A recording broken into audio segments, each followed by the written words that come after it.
You want that interactivity, and at the end of the day, what are we trying to do? Like I said, we're trying to connect. We're trying to make sure the message gets across, and I think really that's what we're striving for. So because there's so much disconnect now, seminars and telesummits and web summits. These are all ways to connect, as you said, one to many, and it's interesting to see how it evolves because there is this, like I said, sense of urgency, a drive to reach the masses. Hi, I'm James Taylor, business creativity and innovation keynote speaker, and this is The Creative Life, a show dedicated to you, the creative. If you're looking for motivation, inspiration, and advice while at home, at work, or on your daily commute, then this show is for you. Each episode brings you a successful creative, whether that's an author, musician, entrepreneur, performer, designer, or thought leader.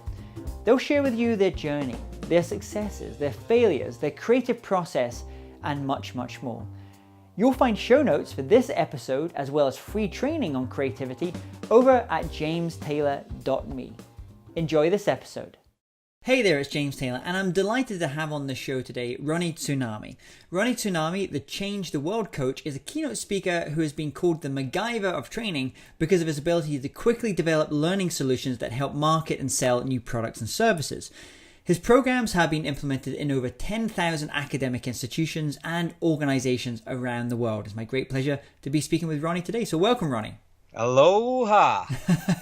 So share with everyone what's happening in your world just now. You know, it's been pretty crazy with everything going on in the world. There's a lot of people wanting to jump in and do things, right? Take action.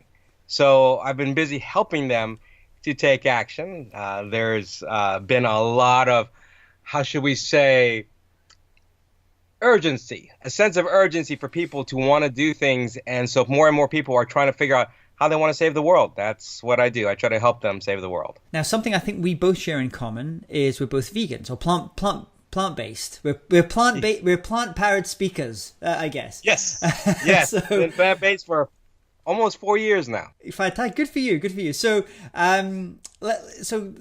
I was checking. You actually speak on a couple of summits as well, which are now, and this is I think a really fascinating thing now. We're seeing a lot of obviously online summits. I've been involved in creating a couple and being on a couple. I've seen you on a couple of these as well. So when you get brought to go on speak on these plant-based or vegan summits, what do you talk about? What's your topic that you're sharing there? Well, really, my focus has been on accelerating the movement. You know, there's obviously a big uptake in vegan foods, for instance, but not just vegan foods. The movement itself in terms of living more eco-friendly, right? Plant-based lifestyle, not just about the animals, but we're talking about the environment. We're talking about health.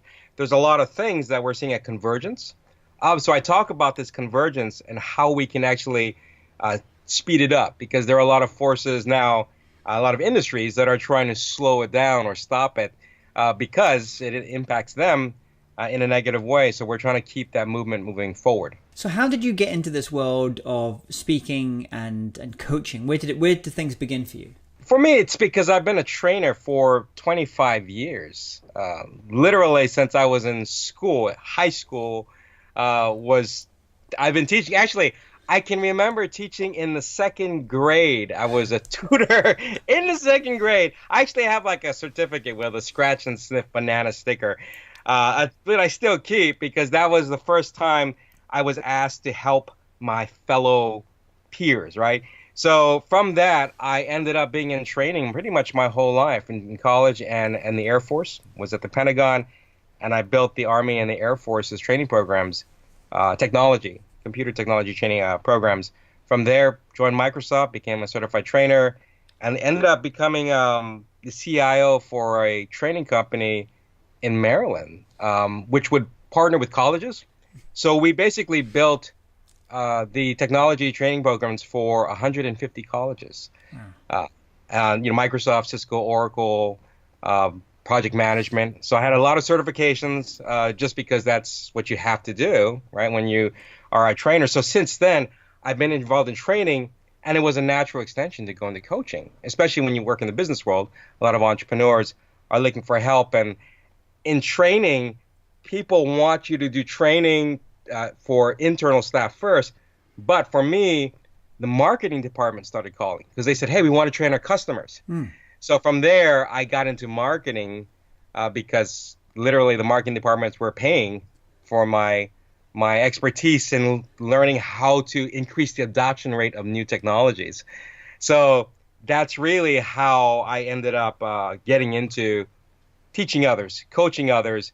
And since then, obviously as an entrepreneur, I'm meeting other entrepreneurs, and I just found it really fascinating how passionate entrepreneurs can be, social entrepreneurs, right, where they've got a cause, something they're trying to improve. And I would argue that almost every entrepreneur wants to improve something. But when it's a social cause where there's a bigger mission in terms of helping others on a large scale, that fascinated me. And I was always building large-scale global training programs, but I found out you didn't have to be a large company to do that. There were smaller entrepreneurs, solo entrepreneurs for that matter, that were really trying to do huge things in terms of impact. And like I know, in the plant-based movement, there's a lot of plant-based entrepreneurs as well. Same thing, right? There's a bigger mission here rather than just making money. And that's where I found my passion in helping others. So you have also been on that journey, that story, which is happening all around the world now, obviously, from the more one-on-one or one-to-many in a room type of training situation, or even train-the-trainer situation, to where going online and using technology to really disperse that information and to help people at a bigger scale. I'm interested, as someone that's worked in both the in-person training, the offline and the online. Do you have a preference over either of those types of modalities, or is there something that you tend to notice is a little bit different about each of those? I personally like in-person training, so workshops and seminars where I can physically move and speak, because there's so much you can communicate, and there's so much you can, and I mean this in a literal way. You can feel the energy in a room. Yeah. So it's something that I miss when I'm online. Now, with web conferencing, like what we're doing, obviously that lends a little more interactivity than before. Like telesummits were a big thing, right, when you were on the phone, as opposed to seeing each other, which made it even more difficult. And then those one-way seminars where you're just teaching, I hate those because I get really I really engage better, and my talks are so much better when I'm receiving some kind of feedback or input, or I can read the audience. So I definitely like an in-person workshop or seminar. And like I said, well, for me, I'm a performer. I'm actually a musician, literally a professional musician. So and a frontman at that. So I'm used to the energy of the crowd. Of getting that feedback, that live instantaneous feedback that you get from an audience. Exactly. Yeah. Well, yeah, I guess until I know I was talking to someone recently, and they're doing holograms or humograms for speakers and for performers. They just done a really big one recently with Roy Orbison. And so they had Roy Orbison essentially touring around the world, even though he's no longer with us. But then they're doing other ones where someone could be presenting in one physical space, but it could be getting projected as holograms across multiple stages around the world simultaneously at the same time. And I said, that's really cool. And we were talking about this and said, but really, like, to get that feedback. So it's fine if you're speaking to an actual physical audience in a room, and then that's being and there's other audience, so at least you're getting some feedback from one audience. But what if you can? And I think there must be maybe a haptic suit or something that we can wear, and like some speakers or something around it, so we get that sensation. But there really is nothing that beats that eyeball to eyeball with an attendee. Well, reverse it though, in terms of maybe not for the speakers, but it's interesting. I've been doing summits now. In fact, I have a huge summit coming up called the Change the World Summit, where I've been interviewing some of the guests in person rather than just doing a talking head. And so I'll go to certain cities and meet with 5 or 10 speakers at a time. And I record them in VR. So in virtual reality, I actually have a 360 VR camera. Wow. And the idea was, because we're trying to inspire others, especially the younger generation, to take an active interest in trying to change the world. So in using a VR camera, you can put on a Oculus Go, for instance, which is now owned by Facebook, and put a headset on, and basically you're there in the conversation at the table where we're doing this presentation. You can look around and see what's going on. So it gives you another sense of being connected. And I think everything that I've been doing really is about trying to connect, for people to understand we're all connected, that what we do, our actions, connect the world. Even in the plant-based movement, as you know, it's about understanding how everything we do is connected, right? All these different things are all part of the same movement, the same world that we live in. So VR to me is the next space. And now we have augmented reality. Yeah. We're seeing more of that as well. So it wouldn't surprise me if there were technology in the next 3 to 5 years where you see speakers somehow also able to get a sense of the people that they're talking to, especially, like I said, VR is a brand new landscape. Yeah, I know that there's some conferences you're going to now where the attendees are wearing these wristbands, which are measuring certain biometric information. And so the event organizer can actually see when people are getting a little bit bored in a speech, or, you know, when they're picking up their phone and things. And I thought that's kind of interesting information. I don't know, as a speaker in this, I would want that information live being on my monitor very much. So it might not be so useful. Have a little icon pop up. Yeah, like a traffic light system. Your audience is sleeping. Yeah, you know, again, you want that interactivity, and at the end of the day, what are we trying to do? Like I said, we're trying to connect. We're trying to make sure the message gets across, and I think really that's what we're striving for. So, because there's so much disconnect now, seminars and telesummits and web summits, these are all ways to connect, as you said, one to many, and it's interesting to see how it evolves, because there is this, like I said, sense of urgency, a drive to reach the masses. And social media, we've all learned, yeah, you can connect with a meme, you can connect with a post, but how much of that gets lost in translation and we see it with now trolls, right? We're out there where they can hide, and we're like, no, we want to be able to connect and really make sure that they understand what we're trying to communicate. And you're also, obviously, in the plant-based movement, a big thing is markets. There's a lot of vegan markets, vegan events and things that are happening all the time. That allows people as a community to come together. So even though it's great when you see that very active online community in there, but then also people come together so they're able to meet up in real time. And then obviously you're going one step further, because you have coaching programs that you work with, which is going super, is very much one-on-one. So how did you get into the world of coaching? And, for anyone that's watching or listening to this just now, that maybe coaching is something that they've been interested in actually becoming. Maybe they're a trainer at the moment, but maybe the coaching is something they want to do, or maybe they're a speaker and coaching is something they want to do. Can you tell us a little bit about about that journey and what you've found on it? People want to connect, like I said, but it's interesting when you're doing training, especially larger classes or seminars, they want more of your time. A lot of time, if they like what you say, they'll say, hey, how do I connect with you? How do I really get more time with you one-on-one, or even in a group? There's group coaching and then there's private coaching, right? So a lot of times we'll start off with group coaching, because you'll have like a company that wants to coach their team, their leadership team, for instance, or managers. So that's how I got started, really, was group coaching. And then from group coaching, there were a few of the executives that said, hey, I'd like more one-on-one time with you, because there are things I want to say that I don't want to say in front of a group. So that's where private one-on-one coaching came about. And therein lies the difference, right? That time, that one-on-one time that you have, because you can customize the talk. You may have a speech as a trainer or as a speaker that you give, but when you do coaching, you're really wanting to assess the needs of that individual, right? And then from their needs, develop a program or a coaching system based on their needs. And that's really what I do. I love it. I used to have this title back in the day where I was called a solution architect.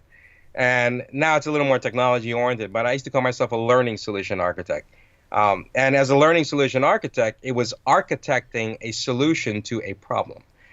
And in my case, a lot of training and education, right? Launch of products and services and educating internal staff as well as customers.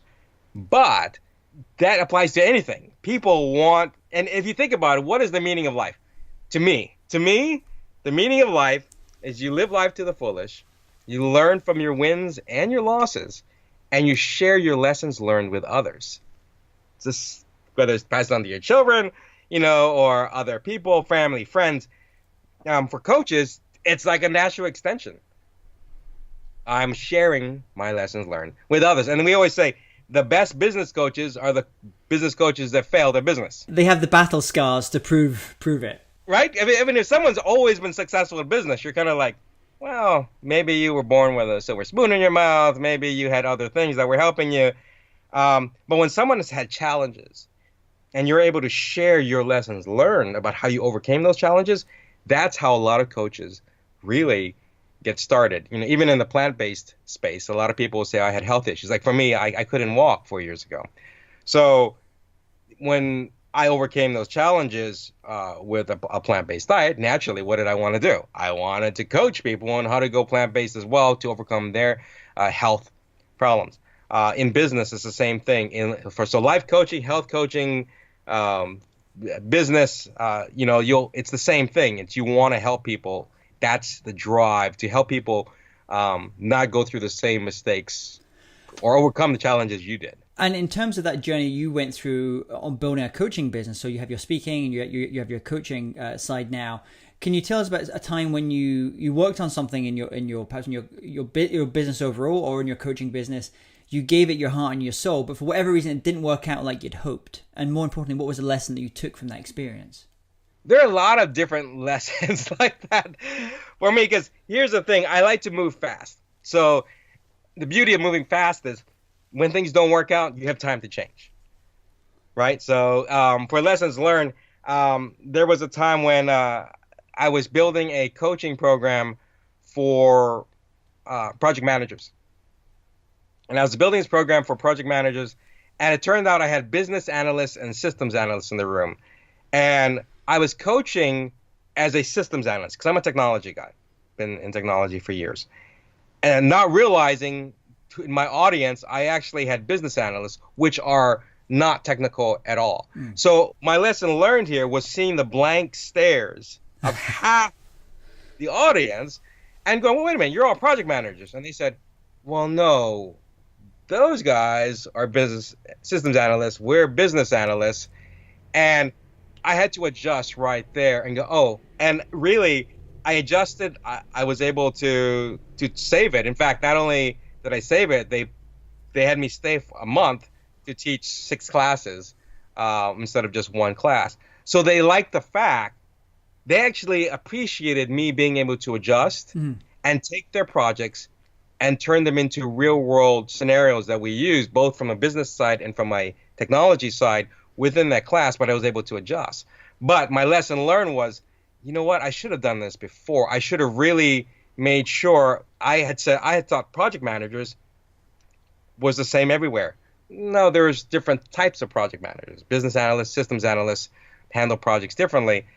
So I learned fast, but I was able to adjust. But I'm wondering also your experience having been a musician and a performer on stage, where we've all had those audiences where you go in, you've played the same set one night, like the night before, and it's killed it and it's been great, and then you go into a completely different type of audience and you go to play the same set and you go, okay, this isn't going to work. I'm going to have to adjust here. You're going to have to adjust, and I think that's you hit it right there, Dennis. That you have to be able to adjust on the fly. And that's one of the biggest things I could say for any coach is being able to adjust, because everyone lives a different life. Everyone has a different story.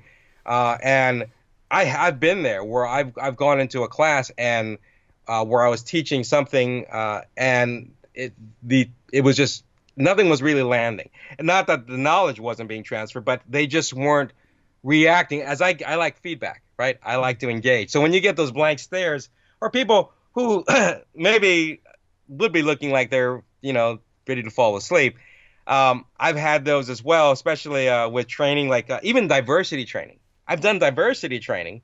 Now, being brown myself, I have a little leg up in terms of being able to communicate stories of diversity. I thought they're pretty interesting, but I was in one area, one client who basically they weren't impressed. They I guess they had heard diversity training before, and this is a mandatory class. So right there, I turned it around and I started singing. I literally started singing in a diversity, and I used music and music from different areas around the world and different styles of music to say, listen, here's a stereotype. What did you expect me to sing? As an Asian, on a Hawaiian, what did you expect me to sing? And here I am singing country. I'm singing reggae. I'm singing, and that all of a sudden changed the dynamic of the group. But I was willing, because I was willing to take the risk of them going, what the hell is this guy doing? But that's what you do. You take risks. And again, to communicate. At the end of the day, you have to think of what's in service of your audience. And you're also kind of doing a pattern interrupt there as well. They're thinking they're going along one way, and it's like, when you hear a great joke, they think you're going along one way, and it's suddenly, oh, okay, I didn't expect that. And it's it's probably one of the reasons why certain YouTube videos are viral, because it's like, okay, the cat's going along in the thing. Oh, I didn't expect the dog to come in at this point. So our human brains are kind of attuned to this. We like that little bit of variety, and when people kind of change up the message. You just hit it though. YouTube has upped the game, right? It's literally forced us as trainers, because I remember in 20 years ago when I was teaching, you could do just a little twist and everyone was, oh my gosh, you're just so funny, you're this and that. Now people are like, all right, what else you got? What else you got? Now they're watching TED Talks. Right, do I got to bring a little dog and a cat and a donkey here? Because you're not really that excited. So yeah, definitely requires more creativity. And talking about on your journey of creativity, was there a time when you were working on your career where you had an aha moment, a light bulb moment, a time when you said, oh, okay, this is what I should be doing, or this is the direction I should be going with my work? For me, when I was building the Microsoft IT Academy for Bill Gates, and this is a pretty big program. It was going out to 2,000 schools, and we were revamping the way Microsoft was teaching its curriculum in schools. At that time, they were only providing books, basically. And I said, hey, why don't you build a bigger program that provided trainers for the professors and provided a support program? Because let's face it, Microsoft wanted to increase the adoption rate of its technologies when students left school, right?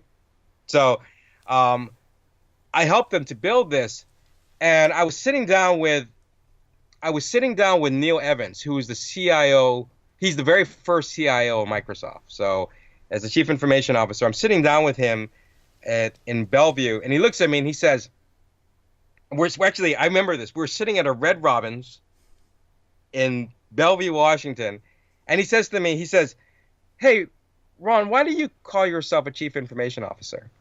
And I was a bit taken back because I was already intimidated sitting down with the first CIO for Microsoft. And I said, well, I started to explain my technology background. I did this, I did that. And he said, no. He said, you're a chief marketing officer. You're a CMO. He said, so because you build products. You like to build products. You build systems revolving around training and education. So why do you call yourself a CIO when you should be a CMO? And I took offense, because I thought he was saying I'm not technology savvy enough. And that to me, marketing was a bad word. Marketing was, you were calling me a used car salesman. And that took 10 years after that, 10 years before I actually said, you know what? I am marketing. I enjoy, what is marketing? Communicating, sharing the message. I enjoy that. So it took me 10 years to embrace my marketing side and really go, wait a minute, I have the ability to share a message, educate others. And really, that's what marketing is, education. That twist in my mindset of getting over my stigma of sales and marketing is what changed my mind. It changed everything for me. And a lot of coaches, it doesn't matter what industry, face that same challenge. They're not good at marketing themselves because they feel like it's too much inward, right? It's too much about them, and they don't like to brag. And I said, well, then get someone else to brag about you. But you got to write something up that markets your services, because you're doing a disservice to someone if they don't realize what you can do for them. If you're not educating them on how you can help them with a particular problem, then that's the biggest, that's the saddest thing to me. And especially with social entrepreneurs, when you have this coach, when you have a coach that can help someone with addiction, for instance, and they turn around and they say, well, I'm not a marketing guy, I'm not a sales guy, I'm just an addiction coach. And I go, wait a minute, you help people overcome addiction. So if you don't market yourself effectively, what you're telling me is that someone who could be saved, literally save their life with your solution, is not even knowing about you because you don't see yourself as marketing, or don't like marketing techniques, or want to learn those, or invest in yourself, or in things that can help you get you out there, build your credibility and visibility, then to me, that's the disservice there. And I wondered, you're saying it, even after that conversation with that CIO, it took you 10 years to really fully embrace that idea. Do you think, did that happen around the time when you were getting into like the plant-based and the veganism? Because I've seen some people who have not really, felt very uncomfortable about marketing and selling themselves as individual, but when they've been able to attach what they do to a larger mission, something that's beyond them, it's not just them, it's a movement or a mission, then actually that marketing thing really kicks into gear. They're able to do it because it doesn't feel it doesn't feel like selfish it's Yes. just about them. It's feeling to a bigger ideal. It happened before I went plant-based, but in that realm, I was helping coaches even before I went plant-based, and I was already helping social entrepreneurs. So definitely made a difference in understanding what's at stake, right? Yeah. There's something bigger than you. And that twist and going, well, wait a minute. Yeah, I am marketing, and unfortunately, I would say 90% of entrepreneurs don't see themselves in marketing, which is why 90% of entrepreneurs fail. The idea of marketing to them, leaves a bad taste in their mouth because they think of that used car salesman mentality, and not to a bad mark on used car salesman. It's just the stereotype that people have. But the fact is that marketing is marketing. It is the most important thing to me of any business, because without marketing, you are what's the term? You are the hidden gem, right? You're the best hidden secret. Yeah. There. And we say visibility is marketing, but credibility plus visibility equals reputation. Yeah. And even now I say credibility plus visibility plus authenticity. Doing something bigger to help the world is really social influence. So all of that together is really what I strive to help coaches understand. And that's why when I'm helping them to build systems that are marketable, they'll say, well, I do this. I go, well, okay, what's your theme? I have a surf theme. I'm Ronnie Tsunami. Aloha, right? I'm from Hawaii originally. It fits me. I like to go big. I like to go fast. So there's a lot of marketing I can use to promote that. But otherwise, I listen to a coach. One of the biggest things I suffer from is boredom. When I hear someone say, well, I do this and I do that and I coach people on this. And I go, okay. So, and I say, so what makes you different? And they go, well, I'm very passionate. I'm very passionate. And I've gone through these problems before. And so I want to help others. And I just feel like I can connect better. And I go, that is the same thing every other coach tells me. How do we make you different? Your story is different, but let's tell it And therein marketing is storytelling. Let's tell your story in a way that resonates with you and resonates with your audience, and make sure that everything is aligned, right? Who's your target audience? What are their pain points? How are you going to solve their pain points? What are the competitors to your solutions? And what differentiates you from your competitors? It's a mind map, but other than that, what makes you different? Yeah. We just mentioned wanting to stick out in a highly a crowd that is what's that term? Oversaturated. Yeah. Oversaturated. They're over entertained, and now you've got to find a way to stand out, entertain them in a different way, and capture their attention. It's like my friend, a great speaker, Rob Waldo Waldman, who's a Speaker Hall of Fame inductee and a former fighter pilot, and he said, in a world of plain vanilla, you need to be mint choc chip. You need to be like, and so some people will hate mint choc chip. They really will not like mint choc chip, but that's fine. You're not in that market for those people. But the people that really like mint choc chip, you want to be that person. You need to find ways of setting yourself apart. You need to do it. And if it's not hitting, Lisa Sasevich was one of my mentors. And Lisa, she always talks about not changing your talk, but changing your audience and understanding it. And she has a great story about her father about this. But Lisa, I mean, she's just absolutely amazing when she teaches. And Michael Port is another mentor of mine as well. Just in terms of performance, Michael and Amy Port, both of them, they're always, they want you to understand that if people aren't responding to you, maybe you're speaking to the wrong audience, right?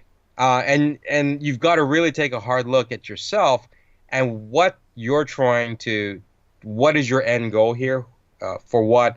And it's funny because sometimes coaches will come to me and I actually have to play therapist. I go back and I say, well, you've been doing this. Why is it not hitting? Why are you not looking at why are you not making money? Right?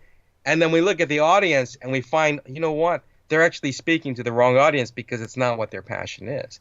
And the thing is, you have to be open-minded enough to be willing to explore that part of you, because if you're not, you end up risking, and it's all a risk. You might make it, you might not. But the risk is that if you don't reevaluate, especially when you're looking at a business and trying to make this succeed long term, you've got to, as I say, I can help you go big and fast as a tsunami. The problem is, if that tsunami is going the wrong way, you could devastate a whole other area that you weren't looking to do. And then by the time you find out your tsunami is going the wrong way, trying to go back the other way can end up bankrupting you, just from a resource standpoint. And what about tools? Are there any particular tools or mobile tools or apps you find very useful in the work that you do? For me, I use because I'm all about communication, web conferencing is a must. So obviously a lot of people know Skype, but there's Zoom, for instance, for web conferencing is a big thing for me. Another thing is wanting to make sure that I'm big on technology. So especially for coaches, in fact, smartphones, right? We know how to use smartphones, but do you have a good microphone? Do you have good, I use what we call a Samson Go mic, which is where I'm able to put a lavalier on me. It hooks up to my phone and provides good sound. And I can have a second mic put on my interviewee, right? In terms of guests. So I'm able to teach that way. So really, if you are a coach, you should know your trade and have the tools like microphones, like your camera, and like how do you share that message. I use, like I said, web conferencing, and now I'm into VR as well. So I use a 360 VR camera. Fantastic. And then what about books? If you were to recommend one book to people that you think might, could transform, it could be on plant-based living, it could be on anything you'd like, what would that book be? This would be Book Yourself Solid by Michael Port. Michael Port. By the way, this is the illustrated version. I was going to say, I definitely don't have that version. That's a very fancy version. This is because I'm all visual. I'm a picture kind of guy. And quite frankly, I don't read well. I watch well better. So this book here, Book Yourself Solid, and the Red Velvet Rope, and a number of other things he teaches, is to me the number one book that people should, because it applies to any industry. And Book Yourself Solid, and I've attended Michael Port's Heroic Public Speaking, which was a huge impact on me on so many different levels. It's so much about implementation rather than just talking about hope and inspiration. But definitely, this book is the one thing that's made a huge impact for me. And knowing you're a musician as well, if you were to recommend one album, I know you're in North Carolina, if in Charlotte, if there was, you would recommend one album to people to check out, what would that album be? That's a difficult question for me, because I have a lot of different tastes. And being the lead singer for the Tsunami Wave Riders, I say the Tsunami Wave Rider album. But other than that, I'm a big Jimmy Buffett fan. And people will laugh sometimes because, Jimmy Buffett, even being from Hawaii, Jimmy Buffett's not super popular in Hawaii because we're living the tropical lifestyle there. But there's a whole greatest hits, but any Jimmy Buffett album, but there's a greatest hits of Jimmy Buffett. And the reason I say this is here's why. People are way too stressed out. You need to have fun and live life. And the thing is, Jimmy Buffett's music, regardless of whether you like his music or you like the lyrics, because he tells stories in his music, but his music is the soundtrack for people's parties. There's a reason why people love to go to a Jimmy Buffett concert, whether you're a Jimmy Buffett fan or not. You go more for the party, and he says that hey, I'm the soundtrack to your tailgate party, right? And people at the end of the day in life want to be happy. Now, whatever your solution is, I'm hoping it helps people to be happy, to live longer, live healthier, but at the end of the day, it's to be happy. So to me, Jimmy Buffett music, I don't know, just something about steel drums, lap steel guitar, it puts you in a happy state of mind. So that's my favorite. Fantastic. We'll put a link here as well. People can go and check out some Jimmy Buffett as well. And a final question for you. I want you to imagine you woke up tomorrow morning and you have to start from scratch. So you have all the skills you've acquired over the years, but no one knows you. You know no one. You have to restart. How would you restart? I'd make my own video channel, YouTube video channel, and get the word out. Google owns YouTube. And I would, it's funny with all the people that do viral videos, you try to see what their secret is, and you're like, well, I'm not that funny. But I said, listen, get out there, video. It's the one thing we consume more than anything. It's the one thing that gets indexed faster on the web more than anything else. And to me, being shy, I didn't want to be out there on video because I was like, well, I don't know if people are going to really like the way I look, or they're not going to like the way I sound. And so I made a lot of excuses. And it's only now that I do more video marketing, because I help my clients do video marketing, and where I feel comfortable going out there. Knowing what I know now, I would have jumped into video a lot sooner and let myself grow. And people say, well, I'm not really good. That's the beauty of it. You get on video and say, listen, this is my first video.